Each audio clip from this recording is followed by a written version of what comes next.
अवधूत चिंतन श्री गुरुदेव दत्त श्री स्वामी समर्थ. बाळा, तुझ्या दुःखामागे एक कारण आहे.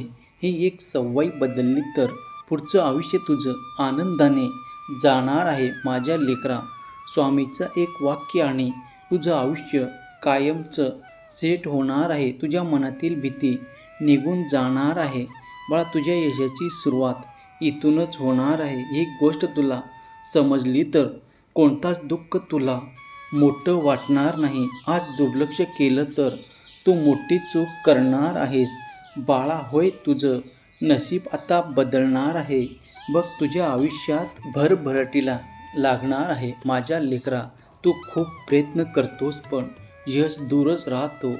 लोक तुझ्यावर हसतात, तुला नावे ठेवतात, तुला हरवण्याचा प्रयत्न करतात.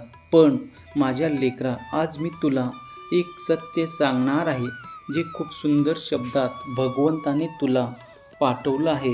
तू जर प्रामाणिक असशील तर, तुझा मार्ग योग्य असेल तरच तुला कोणीही हरवू शकत नाही. शत्रू कितीही ताकदवान असू दे, तुझा यश त्यांना झुकायला भाग पाडतं. आज नाही, उद्या नाही, पण योग्य वेळ तुझी इच्छा नक्की पूर्ण होत असते. होय माझ्या लेकरा, आजचा संदेश दुर्लक्ष केला तर तो आयुष्यभर पश्चाताप करशील. माझ्या बाळा, बघ, ज्यांनी तुझ्यावर अन्याय केला आहे त्यांना त्याचं काळ संपत चालले आहे. तू शांत आहे म्हणून कमजोर नाही. तुझी सुद्धा वेळ बदलणार आहे. तुझ्या मेहनतीचं फळ आता तुला मिळणार आहे.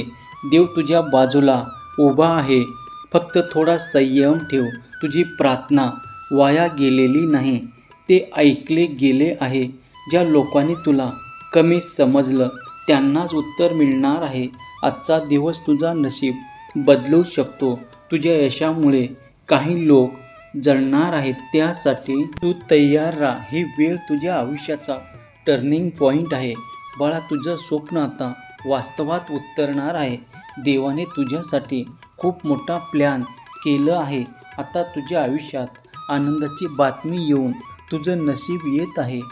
माझ्या लेकरा, बघ, विश्वास ठेव आणि विश्वास असेल तर श्री स्वामी समर्थ असे टाईप कर आणि ह्या भक्तिमय चॅनलला सबस्क्राईब कर. माझ्या लेकरा, आज मी तुझ्याशी अशा एक विषयावर बोलणार आहे जो आपल्या प्रत्येकाच्या आयुष्यात दररोज अनेक वेळा घडतो. आपण बोलतो, आपली भावना व्यक्त करतो, आपल्या मनातलं कोणाशी तरी शेअर करतो, पण कधीकधी भावनेच्या भरात जे बोलू नये ते सुद्धा बोलून जातो. तर बाळा, कधी उत्साहात, कधी निराश आहेत. फक्त मनातलं ओझं हलकं करण्यासाठी त्या क्षणी आपल्याला जाणवत नाही, पण थोड्या वेळाने मनात विचार येतं की अरे, ही गोष्ट ह्याला सांगायला नको होतं, आपण चूक तर केलं नाही ना. आणि अशा वेळेस आपलं मन गोंधळलेलं असतं. बाळा, बघ, काही गोष्टी अशा असतात त्या आपल्यापुरतंच मर्यादित असाव्या लागतात, कारण त्यात जर आपण दुसऱ्यांना सांगितलं तर आपल्याला त्या गोष्टी त्रास होतो. आज ती गोष्ट समोरची व्यक्ती शांतपणे ऐकून घेईल, पण तीच गोष्ट उद्या आपल्याला त्या गोष्टीचा आपल्याला त्रास होऊ शकतो. म्हणून बाळा, कमी बोलणे खूप फायद्याचे आहे, पण असं नाही की आपला अपमान होत असेल तर शांत बसायचं, असं अजिबात नाही. शांत बसणं म्हणजे अहंकार नाही बाळा.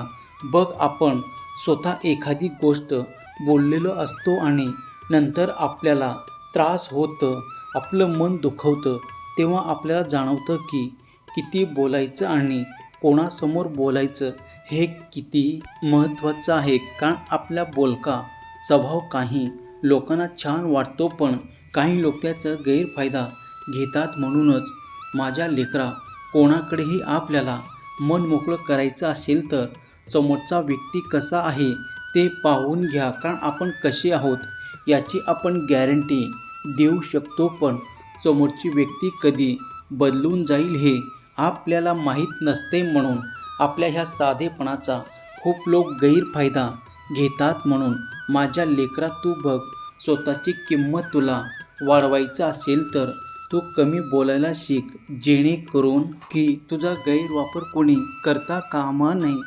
जगापासून दूर जा असं मी म्हणत नाही, पण स्वतःला तू बोलताना जप, कारण आजपासून असे लोक असतात की ज्याच्याशी बोललो की मन प्रसन्न होतं, काहीतरी शिकायला मिळतं, मनात पॉझिटिव्हिटी येते. पण असे लोक आता खूप कमी राहिले आहेत बाळा. आजकाल सगळीकडे स्वार्थी जमाना झालेला आहे आणि जो तो स्वार्थ पाहत आहे. आणि शत्रू हे दूर नसून बाहेर नसून आपल्या जवळ आणि आपल्या आतच आहे. म्हणून बाळा, जगामध्ये कोणावरही तू विश्वास ठेवू नको. कारण मन हलकं करायचं असेल तर तू दुसरीकडे न जाता माझ्याकडे, माझ्या लेकरा, तू माझा लाडका भक्त आहेस आणि मी तुझ्यावर खूप प्रेम करतो. जर तुझे माझ्यावर प्रेम असेल तर हा व्हिडिओ ज्याला याची गरज आहे त्याला शेअर कर आणि भक्तिमय चॅनलला सबस्क्राईब कर. बघ बाळा, मी गॅरंटी देतो की आता तुझा शत्रूसुद्धा तुझ्या पायासमोर लोळण घेणार आहे. माझ्या लेकरा, आता त्याला त्याची जागा समजून जाणार आहे आणि त्याचा जखमा आता सुरू होणार आहे. तुझं मन तू हलकं ठेव, शांत ठेव आणि बघ बाळा, तुझं कान उघडे ठेव. कारण आता साक्षात भगवंताचा आशीर्वाद तुला प्राप्त होताना तुला दिसू येणार आहे. होय माझ्या लेकरा, तू जसं कर्म करशील तसंच तुला त्याचं फळसुद्धा मिळणार आहे. तुझ्या अपूर्ण राहिलेल्या इच्छा देखील आता स्वामी माऊली पूर्ण करणार आहे. सगळ्याचं ओझं साच गेलं तरी आपल्या कोणीतरी पाहिजे ज्याच्या समोर आपण मन मोकळं करू शकतो. आणि इथेच खरी परीक्षा असते, आपण कोणासमोर मन मोकळं करतो आणि कोणासमोर नाही.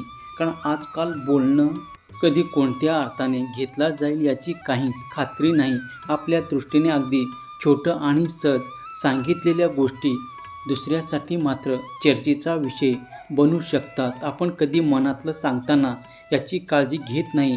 म्हणून हलकं करण्याचा आनंद इतका मोठा असतो की आपण समोरच्या व्यक्तीच्या हेतूवर, स्वभावावर, त्याच्या दृष्टिकोनावर विचारच करत नाही. कारण हे आपल्या मनाला आवडत नाही की जसं आपण कोणाच्या बाबतीत वाईट विचार करत नाही तसंच आपल्या बाबतीतही कोणी करणार नाही. पण वास्तव वेगळं असतं बाळा. काही लोक ऐकतात समजून घेण्यासाठी तर काही लोक ऐकतात नंतर कधी वापर येईल हे पाहण्यासाठी. आपलं आयुष्य असं काही वेळा झाला असेल की आपण एखाद्या खूप जवळच्या व्यक्तीला खूप महत्त्वाचं काहीतरी सांगितलं आहे, जे नको ते आपण बोलून गेलेलो आहोत. आपल्या मनातल्या मनात, आपल्या पर्सनल खाजगी आयुष्यातल्या मना. नंतर काही वेळा, काही काळानंतर त्याच व्यक्तीने त्या गोष्टीचा गैरफायदा घेऊन आपल्याला त्रास दिला आहे. तर हाच त्रास तुला आता करून घ्यायचं नाही बाळा. शत्रू बाहेर नाही तर जवळ आहे. आता सावधतेने राहण्याची तुझी वेळ आली आहे आणि आता तुला भगवंताचा आशीर्वाद प्राप्त होणार आहे. जर हा व्हिडिओ तुला थोडासाही तुझ्यासारखं तुझ्यासाठी आहे असं वाटत असेल तर मी स्ट्रॉंग आहे, आता मी सावध राहणार असे तू टाईप कर आणि या व्हिडिओला जास्तीत जास्त जणांना तू शेअर कर.